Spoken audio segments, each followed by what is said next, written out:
Welcome to the Customer Management IQ video interview series. I'm your host, Corey Bennett, and we are on site today at Call Center Week in Las Vegas, Nevada.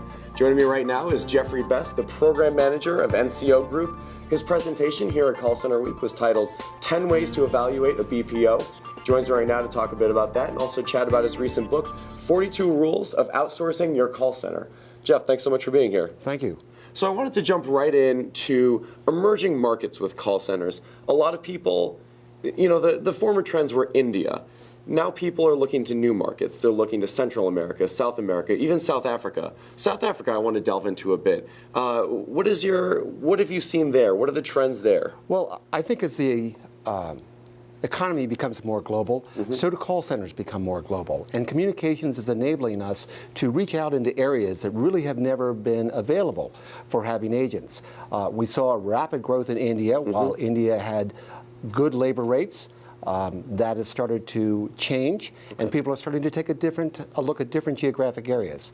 One of the areas, as you mentioned, is South Africa, where Europe is taking a very strong look into having agents down there who speak English or speak the dialects and the languages that they are looking for, and to be able to respond quickly with very little training. So what about Central America? What have you seen there? Central America, obviously we have a large population of people that speak Spanish, and there are many dialects of Spanish, not just one, and you have to be cognizant of that. So South America is becoming another area where I think you're going to see growth because of the large Spanish-speaking population. And you mentioned that Europe is looking at South Africa. I imagine Central and South America very much caters to a U.S. market. Yes, but you're also seeing people in Europe, for instance, Portuguese, that will find Brazil economical to be able to respond to their challenges. Do you think that's a place people are definitely looking in the coming? Do you think people will be moving out of India to South America? Well, yeah, it's definitely happening it's somewhat. Different languages, but I think that they're going to start to, as people move beyond India into the other areas, I think you're going to see a variety of geographic areas that are available. And as I think governments see the value in having U.S. companies and European companies bring agents into their economy, I think you're going to see some of these areas open up. Definitely one of the challenges that's been posed with India, though, is people are finding that Americans in particular have a lot of issues. They frequently complain about the level of customer service provided by an Indian call center.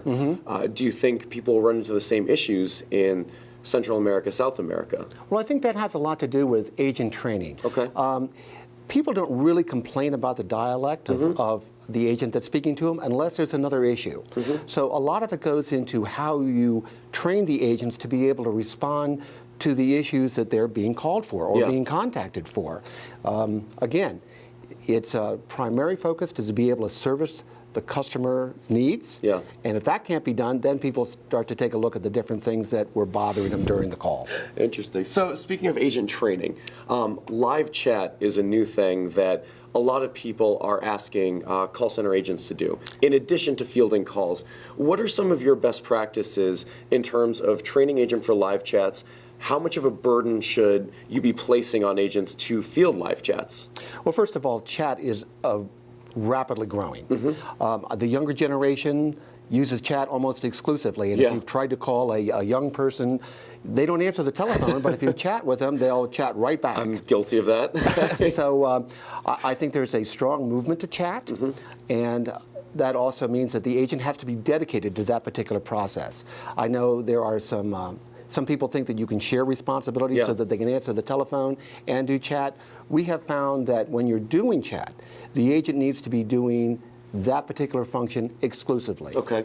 In addition, we believe that an agent can only take maybe 2.5 chats at one time.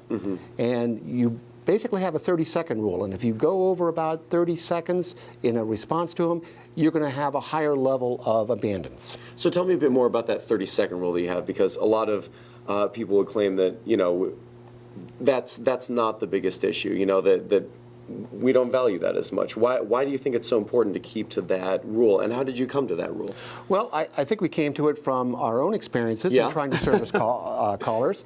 But the 30 seconds is about enough time to where if you don't see a response, you're going to go do something else. Okay. So we live in a society where there's an immediate response, and if you don't get that in 30 seconds, you're going to go on to something else. So keeping that 30-second rule in mind, what is the maximum number of live chat channels that an agent should be on at once? Well, again, I think our focus has been on about 2. Okay. 2 is a good number to round it off on. Now, it also depends on the agent's ability to also interface with the chat, but when they're getting the questions, just like when they're taking a telephone call, they need to be able to use the systems that are available, the knowledge bases that are available, to be able to respond to the questions. A question might be via chat, what type of device should I be using in a for your particular mobile solution? And the agent may want to take a look at several pieces of information that they can find on the internet. You don't want to lose the chat in case the person that chats to you, that window is still there, and he can see that the customer is still asking him a question. So you want to be able to have 2 screens. One screen dedicated to the applications so that you can do the research necessary to be able to answer the questions, and another one dedicated to the actual chat session. So why aren't people better with live chat? I mean, it seems like such an emerging market and people want it, but a lot of people don't have good best practices with this. Why is that the case? Well, it goes back to there was a long learning curve when you get into voice. That's fair. So there was, I mean, voice has been around for a long time. People have been very good about getting and learning what the best practice should be for voice. Chat is an emerging technology, and so you have to be able to develop the best practices, find out what works, what doesn't work, perhaps do a little bit of experimentation while you're doing that. But we'll get there, in your opinion. But you will get there. And I think as chat becomes more a mainstream technology, what you'll see is best practices will be established, what does work and what doesn't work will be promoted, and you will come up with, here's what we absolutely need. At that point, you'll start to see service level agreements applied. Great. So let's talk a bit about mobile communication. This is obviously a place where consumers are demanding mobile engagement. They're demanding customer service through mobile devices, but not everyone is investing. Studies show that only about half of companies plan to add investment to their mobile engagement in the coming year. Why is mobile engagement necessary, in your opinion, or is it? And then also, how do you begin to engage mobily? Well, I think you have to take a look at what's happening in the computing infrastructure. Everybody has a smartphone.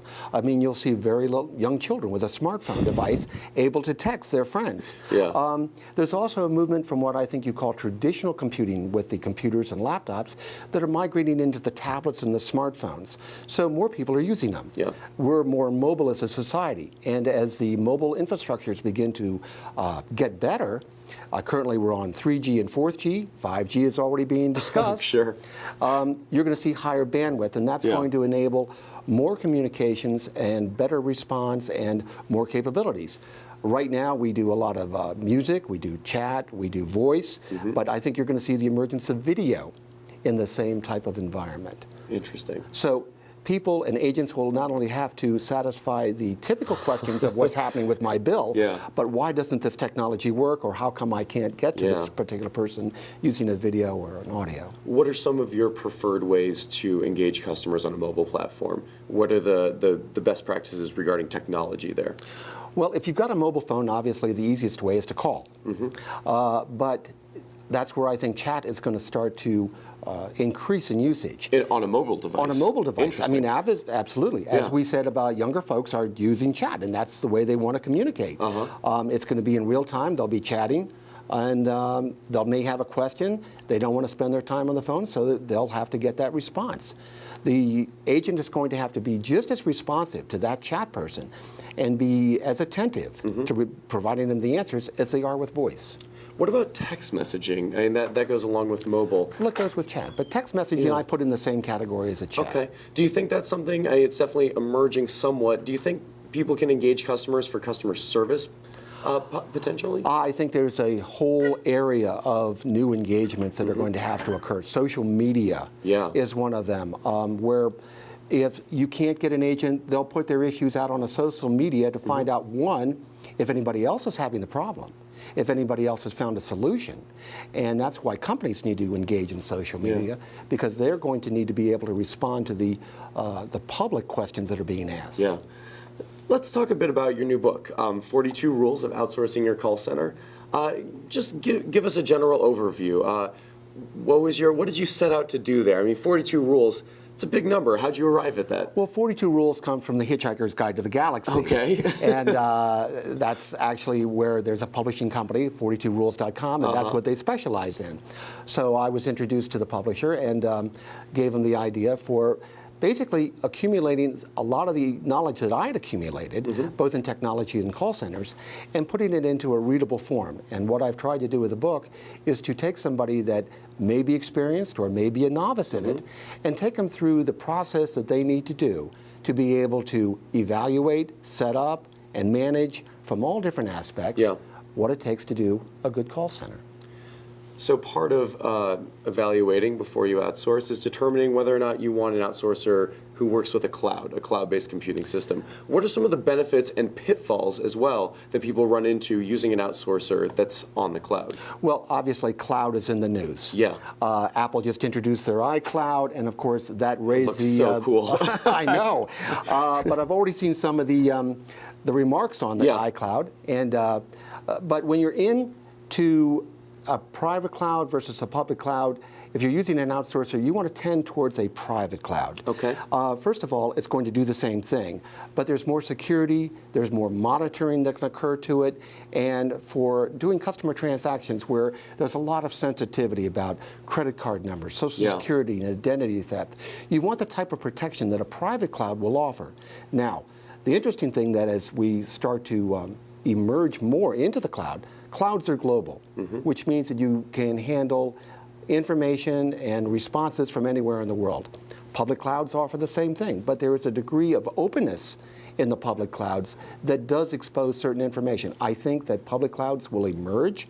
I think they'll be able to respond to some of those issues, but right now, private clouds are able to respond to those security concerns. What else should companies be wary of when using an outsourcer on the cloud? I think you have to be concerned about a couple of things. One, there needs to be a level of redundancy in that cloud.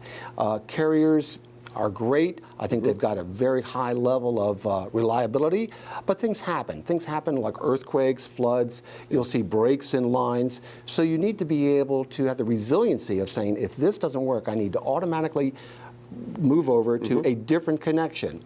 And that will give you the redundancy in the private cloud. Terrific. Well, Jeffrey, I really appreciate you coming on, sharing your insight. And for our viewers out there, you can check out Jeffrey's book, which will be out soon, 42 Rules of Outsourcing Your Call Center. And you can also check out more of our videos at customermanagementiq.com. Once again, I'm your host, Corey Bennett. And until next time, thanks for watching.